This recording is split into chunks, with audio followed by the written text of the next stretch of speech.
It's the best local sports show in Jacksonville. This is the Action Sports Jax postgame show, sponsored by Anajar and Levine Accident Attorneys. Well, there's a look at Lambeau Field, historic Lambeau Field. We all wish we were there for this one. Not traveling with the Jags, obviously, this year. So many fans would have made the trip to Green Bay if we weren't in the middle of a pandemic, and no fans allowed at Lambeau Field, which is a strange scene. And you know what? The Jaguars played tough. They maybe coached their best game of the year, and they just didn't have enough over the Green Bay Packers. The Packers come back and beat the Jags. Jags can't deliver in the end with Jake Luton. They went backwards instead of forwards, but they had an opportunity to get it done. They just couldn't pull it off. So now, listen, it's almost going to have the tone of moral victory time for the Jags, but we all thought they'd get blown out. I mean, I don't know how this matched up on paper to you, but to us, there was no matchup on paper. This had blowout written all over it. Green Bay is one of maybe the top 3 teams in the NFL, definitely a top 5 team in the NFL. Aaron Rodgers having an MVP kind of year. And the Jaguars defense came up with their best performance of the year. Special teams plays well, even with a new kicker, Keelan Cole, a 91-yard punt return.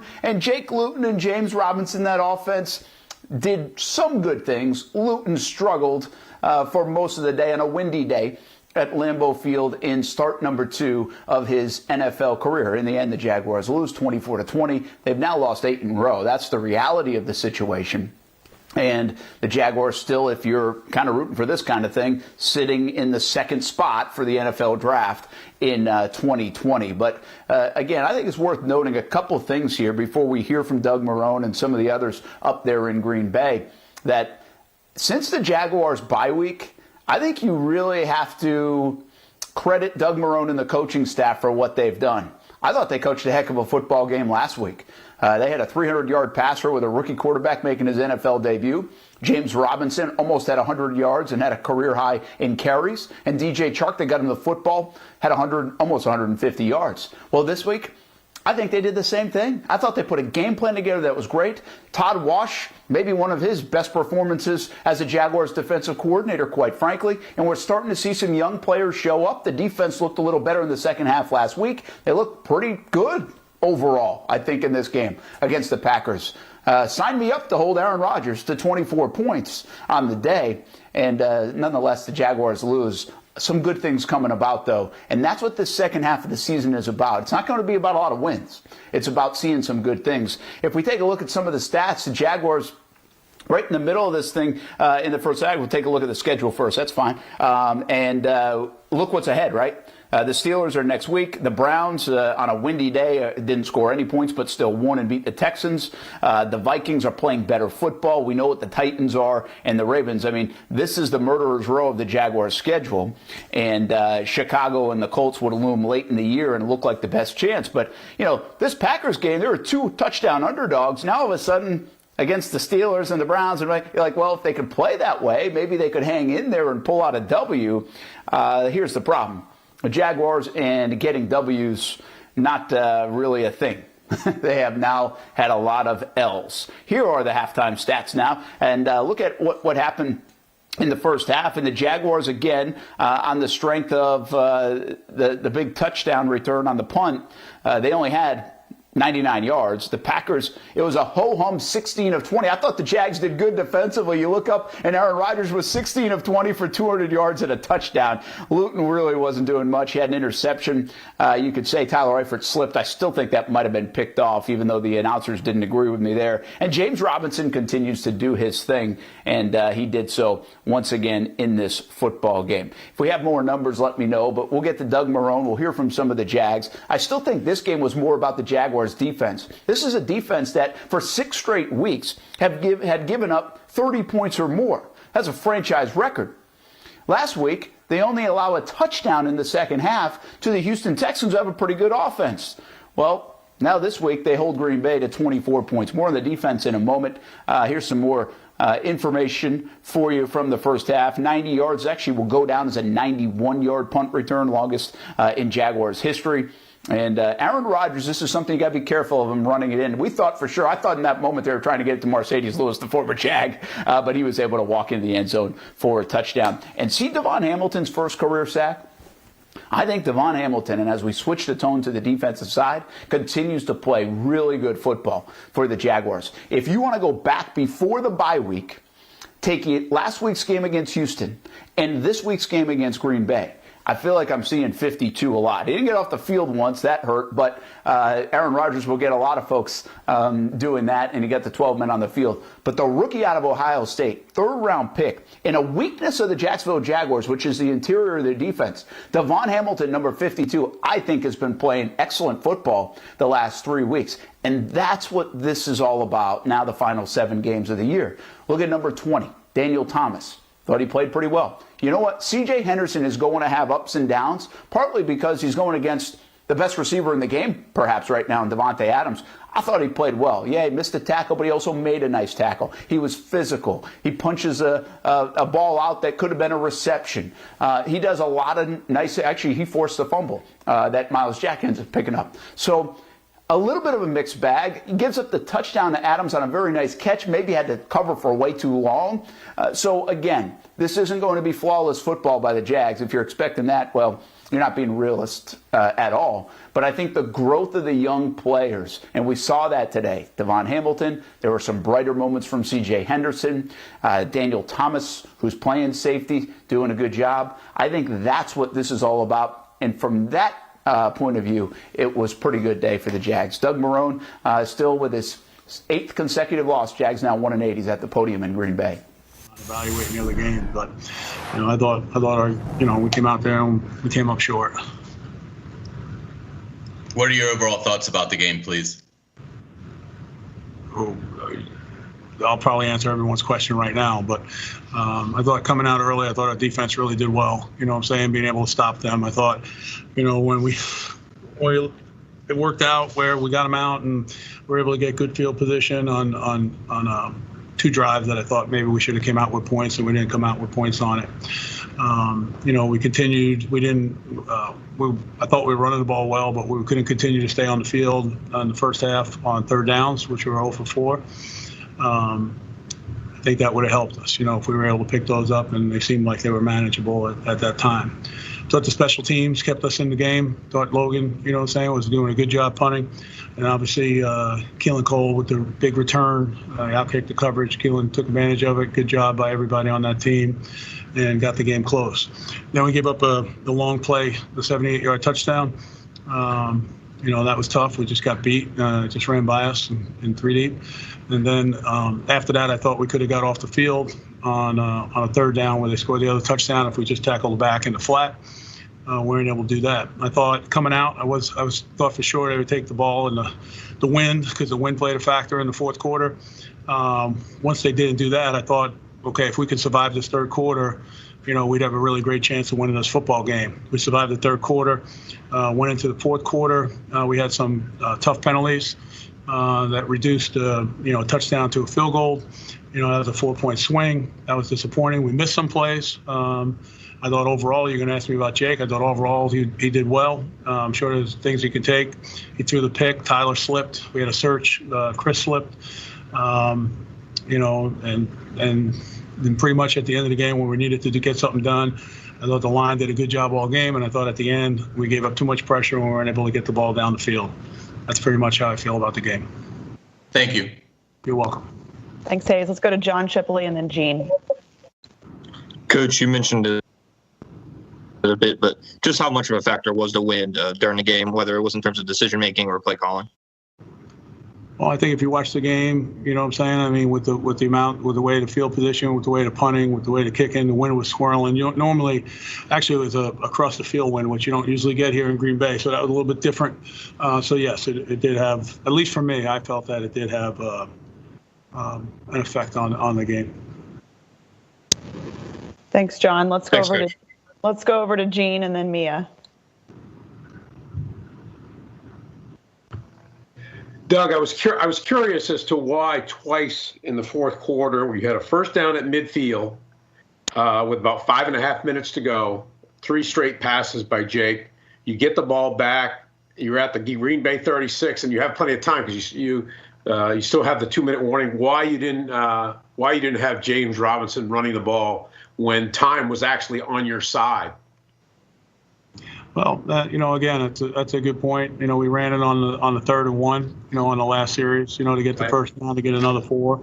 But I think, Gene, those are good questions. I mean, obviously, we felt we had a good play call. We thought we could get the ball down the field. We felt good that both their corners were out.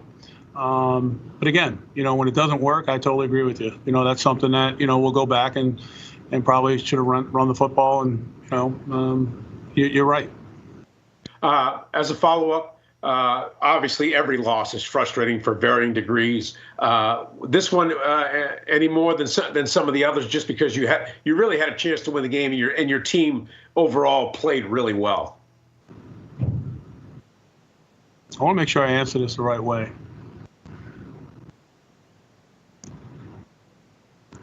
Every time you play and lose, for me, I'm not going to talk about anybody else, there's something that's in my soul that just gets fucking ripped out. So that's how I feel. So it doesn't matter whether it's this game or the other 7 before it. And it's something that you can't replace. At least that's how I feel. I appreciate the question, though. Thank you. Thanks, Gene. Let's go to Mia and then Mark Long. Hey, Doug, obviously you guys get off to a terrific start on defense, forcing the 3 and outs against future Hall of Fame quarterback. Was there a different approach defensively this week in terms of starting the game? I know obviously you deferred to the second half. Schematically, did you guys change anything? I thought that, the win to me was the factor, and being able to do that early and give us a chance with them, going against the wind, knowing that we'd have to knock out the run. I thought we did a good job. I thought, we just made some mistakes with some of those runs, but I thought overall, it was good to see, the defense, look like they were having some fun out there. I know we gave up plays. I understand that, but, I thought they were playing physical. They were doing a good job. And, they got, the 2 turnovers, which we needed, all the things that we talked about that we probably needed to do to win the game. Outside of maybe doing something a little bit better, those are critical things. Do something on special teams, be able to run the football, even though we got caught early on, not having enough opportunities. The time of possession, well, that was the kickoff, the punt return for a touchdown. It's hard to get the time of possession back when something like that occurs. So I think, at the end of the day, we got the game, and then we just couldn't make, the plays that were out there that we had an opportunity to make to win the game, and that's why we lost. Thanks, Mia. All right, we're going to finish up with Mark Long. Yeah, Doug, I get your frustration and totally understand it, but, isn't there a party that sees this team kind of growing before your eyes when you look at big picture how well they played last week and how well they played this week for the majority of that game? Mark, I appreciate that, and I'd really love to jump on it, to try to, bring something where I can feel pretty good. I think that's something that is basically up to the people that are watching the game and writing that. I really don't think, fans or whoever really, I don't know. You guys know more than me. All I know is that, we're putting everything we're in this thing. We're fighting our butts off. We're doing everything we possibly can. We're coming up short, and it's hard. I'm not gonna lie. It's hard, and I just want to do the best job I can for these coaches and players to keep them going so they can continue to get better. I do see that. I think, if I wanted to feel good about myself, I think we can, talk about some of the play or some of the players, individuals and his units and things like that. And, guys are playing different guys. I mean, we're missing 2 starters on offense, and those guys are going in there. But, it's the league. And I don't think, I've always been, like, I just sit here when people ask me about, when you lose and about trying to find the positives and all that other stuff. I just think, like, if anyone reads that, or it's a quote by me or anything like that, it's just, I don't know. I just don't want to, for some reason, I just don't want to go there. So I apologize for that, because, and maybe it's hard for me after a game, to really, try to kind of, say where everyone's going and not. I mean, I've been in this thing a long time, and I love this game. But I meant when I said when Gene asked that question. A lot of times people are going to go ahead and the game's over and life moves on. Well, it doesn't move on for us. It sits there. It's it is what it is. Thanks, Coach. Thanks, Mark. Thanks, Coach. That is Doug Marrone, obviously a very fired up Doug Marrone at times, and speaking from the heart, an emotional Doug Marrone. There's a few things going on. These guys are not wired to lose. I mean, they're competitors at the highest level, so they're not wired. So that's not a surprising remark from Doug Marrone.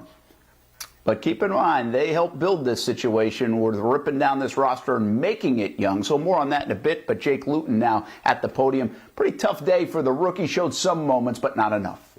Sounds good. We'll start with Mike Duraco, and then we'll go to Hayes. Hey, Jake, how much of a factor was that win for you guys today, throwing the ball? Obviously, it looked like it was a huge impact from where we are. It's the conditions that we played in, and both teams had to plan it. It's not anything I'm not used to growing up, in the Northwest, playing in cold, windy games. So I don't think it was a huge factor. You got to go out and execute no matter what the conditions are.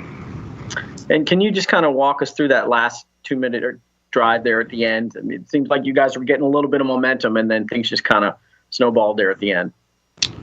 Yeah, it was rough. That's a situation that you want to be in. Your defense gives you a chance to go win a ball game, and we couldn't execute, and that hurts. We're gonna have to go back and take a look at it, look at how we can improve. But I think the defense did a great job, put us in a position to win the game, and we didn't pull through. Thank you. Thanks, Mike. We'll go to Hayes and then to John Shipley. Hey, Jake, can you walk us through the touchdown to Keelan Cole, please? Yeah, we had just one of our base plays, double slants. It's kind of just pick a side, and they ended up dropping 8 on it. So initially worked inside to Keelan, kind of took a peek outside, and Keelan did a good job. He slipped the inside backer and found a void, and was able to hit him. Great, thanks. Thank you, Hayes. We'll go to John Shipley and then Mark Long. Hey, Jake, I know the game hasn't been over for very long, but what was just the energy with your teammates after the game? I know it's a tough loss. Yeah, we all expect better. We're trying to figure it out, and I feel like everyone feels we're really close. We're proud of the way that we fight. It's not a lack of effort, by any means. I think everybody on all sides of the ball is busting their butt as hard as they can. It's just a matter of execution. So guys are upset, guys are, they want better, they expect better, we all do. And so, I don't think there's any hanging of heads, but just a personal expectation from each and every one of us to improve, to put us in a situation to, go win ball games. Thanks, Jake. Thanks, John. We'll go to Mark Long and then Cassidy Hill. Yeah, Jake, following up on that, though, when you look at the last 2 weeks, can't you at least, taking out the emotion of the loss, can you at least see the progress you guys are making? 2 games that you give yourself a chance late to win? Yeah, that's great. You want to be in a position right there to be in striking distance to win a game. But at the end of the day, this is a National Football League, and we get paid to go win games. And whether you lose by 1 or lose by 40, it's still a loss. It still goes in the loss column. And so we have to figure out how to make those plays when we need to make them and go win games, because that's what we're here to do. Thanks, Mark. We'll go to Cassidy Hill, and then we'll finish up with A.J. McCord. Hey, Jake, kind of building off that, after your first start last week and then coming into Lambeau today, going pretty toe-to-toe with Aaron Rodgers, what do you feel like you learned about being an NFL quarterback that you didn't know 2 weeks ago? That's a good question. I think I'm still learning. I think just the pace of play, having to be quick with my reads and seeing the defense, in the NFL, they do a lot of different things. They do a good job of mixing things up, and you always got to be on your toes and be locked in every play. You can't get lazy with your eyes, can't get lazy with your feet. You got to be ready at all times. And so I think I'm learning, every play, every day, I'm trying to learn and become a better player. And I know when you're on the sidelines, you're looking at notes, talking to Gruden, but do you peek up and watch a guy like Aaron Rodgers at all, just take notes on what he's doing and how he's running his offense?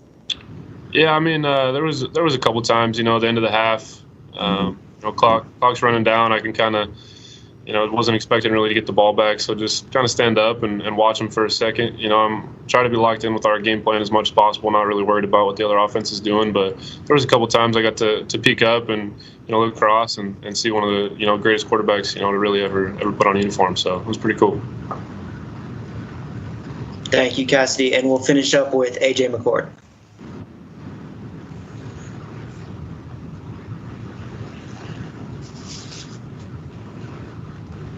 AJ, I believe you're still on mute. Okay, so sorry. Is that better? Yep, we can hear you now. Okay, sorry about that. So, Jake, 2 questions sort of along the lines of what Cassidy asked. What do you feel like you were able to settle in a little bit this week? I know last week everything was so sort of shiny and new, taking in the moment. Were you able to sort of settle in this week in this starting role? I think so. I think I had a lot of confidence coming into this game. Going through practice this week, I felt confident in my role and my position on this team. And I think that going back and looking at the tape, there'll be some plays that I wish I had back, and plays that I think I need to make, to be the quarterback for this team and to put us in a position to win games. But I feel confident. It'll be good to go watch it and try to just improve again this week. And if you'll allow me a quick Beavers question, did you see the game last night? Do you have a message for your teammates? I haven't got to watch it yet. It kicks off so late. I was already in bed, but they're keeping it close. I'll go back and I'll watch it.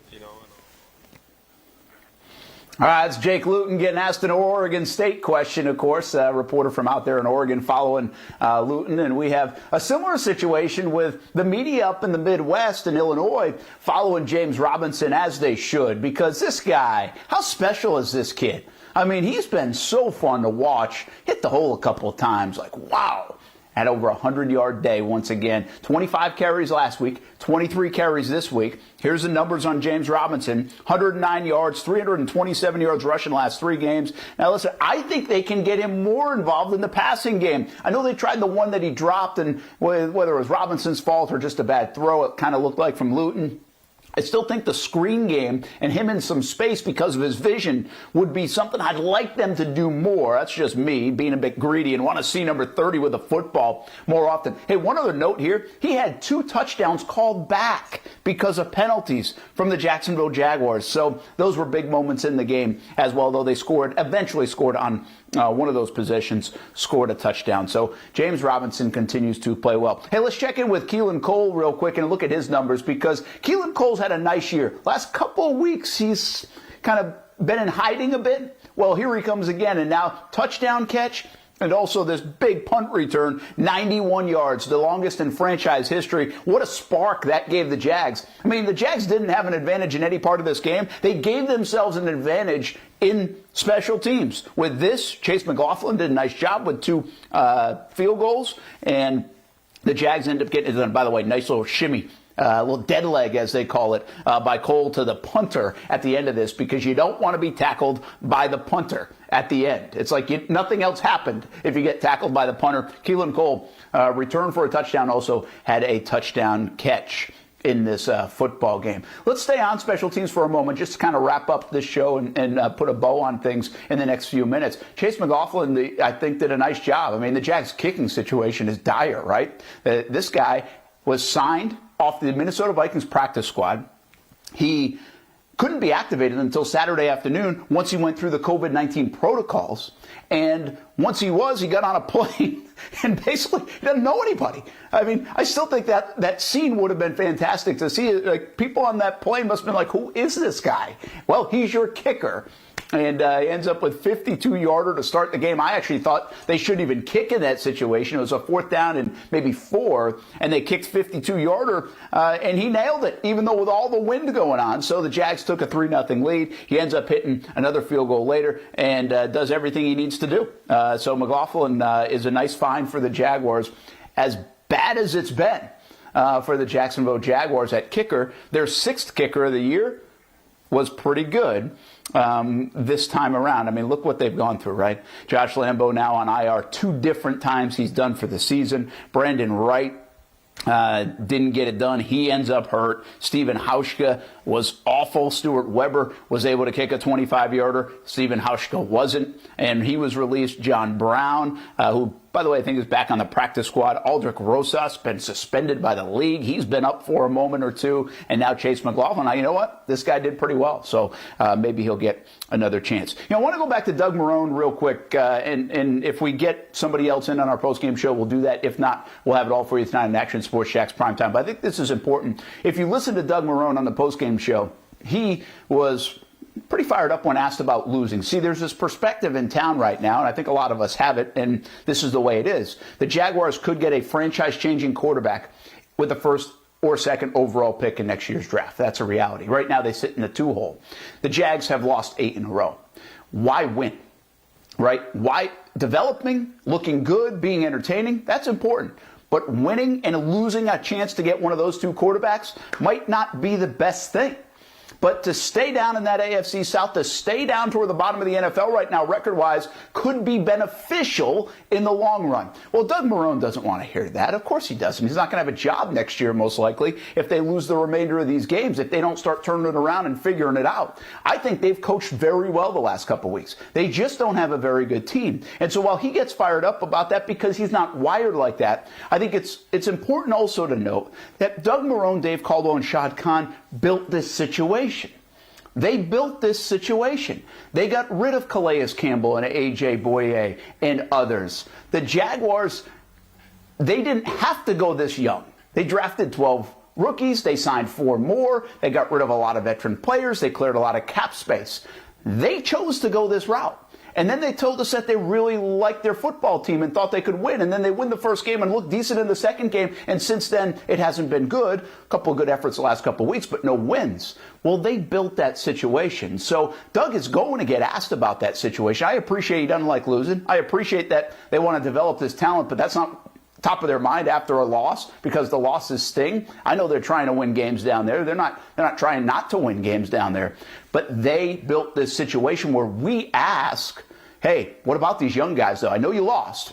That's okay. We're done with the losing stuff. But what about the young guys? What about Daniel Thomas? What about Devon Hamilton? What about Jake Luton? What about James Robinson? They built the situation because they didn't win early with this team that they said they liked. And so now it is about growing the young guys and getting better on this roster and giving everybody in Jacksonville something to have hope for in 2021 and 2022, maybe around a new franchise quarterback. The bottom line for Doug Marrone and Dave Caldwell and maybe others, they might not be around to see that because if they continue to lose, they most likely will do a clean sweep here in Jacksonville. So I appreciate Doug's response. Obviously, not afraid to throw a swear in there or two either.